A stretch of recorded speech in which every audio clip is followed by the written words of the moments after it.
चुकलो चुकलो साफ चुकलो म्हणतोय ना मी आता. अरे आम्हाला म्हणून काय उपयोग आहे? जिला बोललास ना तिला म्हण. तुला ना विद्या बोलताना भानच उरत नाही. नाहीतर काय उचलली जीभ लावली टाळ्याला. झालं म्हणजे तुम्हाला आता शस्त्रच सापडलं ना माझ्या विरुद्ध एक. अरे मुलगी पहिल्यांदा माहेरी आली आहे ना रे. हो ना, आणि मग तिचे लाड करायचे, कोड कौतुक करायचं, चांगलं चांगलं खायला द्यायचं. हो, यांनी खायला घातली ना बोलणे तिला. अशाने येईल का रे ती परत आपल्या घरी? हा, तुम्ही मला सांगताय का घाबरवताय? विद्या, तुला मी आधीच बजावलं होतं. नाही तर काय. आता त्या वासूचं वागणं मला खटकतं, त्याला काय मी काय करू मी? आणि साखरपुड्याचं काय ते विचारायला नको? अरे विद्या, पण विचारण्याची एक पद्धत असते. हो ना विद्याधर, तुझ्या बोलण्यातनं ना तुला पुनर्वसूचा राग येतो हे सारखं कळत असतं. हा, ते चुकलं माझं. ते सगळंच चुकलंय. आता ते तर मी म्हणतोच आहे ना, तुझ्या पोटी जन्म घेतला ही चूक झाली, हिच्याशी लग्न केलं ही मोठी चूक झाली, उर्मिला जन्माला घातलं ही मोठ्यात मोठी चूक झाली. म्हण ना, म्हण. नाही असं नाही म्हणणार मी. तिला जन्माला घातलं ही काय माझी चूक नाहीये. ती आत्मा आहे माझा. ती आहे तर मी आहे. अरे एवढा जीव आहे तर असा का वागतोस? नाही वागणार आता.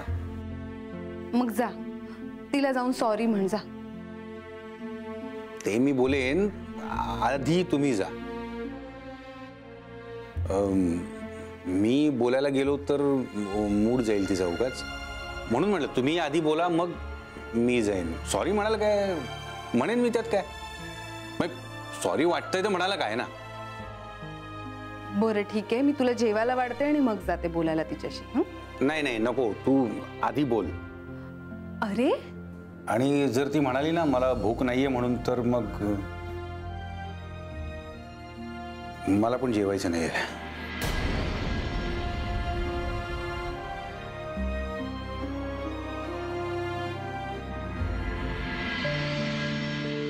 वासू, माई कामात आहेस का रे? नाही, संपतच आलंय. ये ना, बस. जरा बोलायचं होतं तुझ्याशी.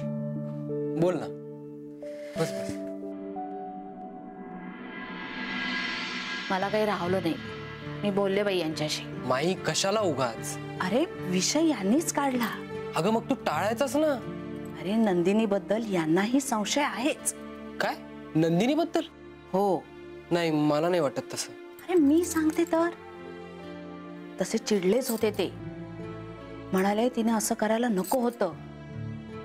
बरं असंही म्हणाले की आता जरा सावध राहायला हवं. ही मुलगी लवकरात लवकर आपल्या घरातून कायमची कशी जाईल बाहेर हे पाहायला हवं. हो, आता हे अनुभव अक्कल खाती जमा, असंही म्हणाले. माई, तू हे सगळं मला बरं वाटावं म्हणून बोलत नाहीयेस ना? अरे मी कशाला असं बोलेन? माई, ते खरं सांगतेय.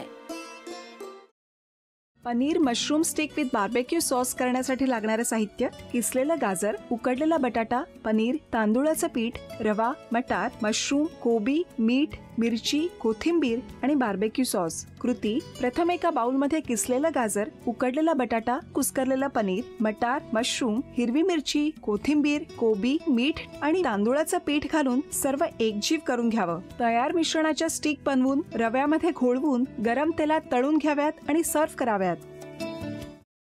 स्वामी, कोणता भक्त हाक मारतो आहे? ध्यानात इतके मग्न आहात. बाणाईला भेट घ्यायची आहे देवी. वाटलंच मला. ही अस्वस्थ असणं स्वाभाविकच आहे. तिच्या दृष्टीने हे सारंच गोंधळून टाकणार आहे. अशा वेळी तिला तुम्हाला किंवा मला भेटावं असं वाटणं हे स्वाभाविक आहे. नमस्ते अंकल जी. वो हमें आपसे. कशा करता आलेस तू इथे?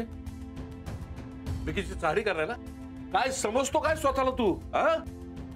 अरे आजारपणात माझा जीव वाचवला म्हणून घरातल्या पोरी बाळींवर. अरे कुठून कुठून येता तुम्ही? नाही ते उद्योग धंदे करता इथं. खपवून घेणार नाही मी सांगतो तुला. मी फार वाईट माणूस आहे, लक्षात ठेव. पोलिसात देणार होतो तुला. केवळ विखे आडवा आला म्हणून लक्षात ठेवलं ते इथून दिंड काढणार होतो तुझी मी.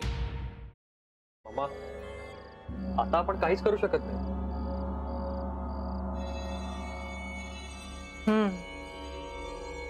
पण आर्चिस, हे असं कसं शक्य आहे? आपण तर सगळे आवाज रेकॉर्ड केले होते ना, राईट? हो. मग हे असे कोणते आवाज रेकॉर्ड झाले जे आपल्याला ऐकूच आले नाहीत? I mean, how can it be possible?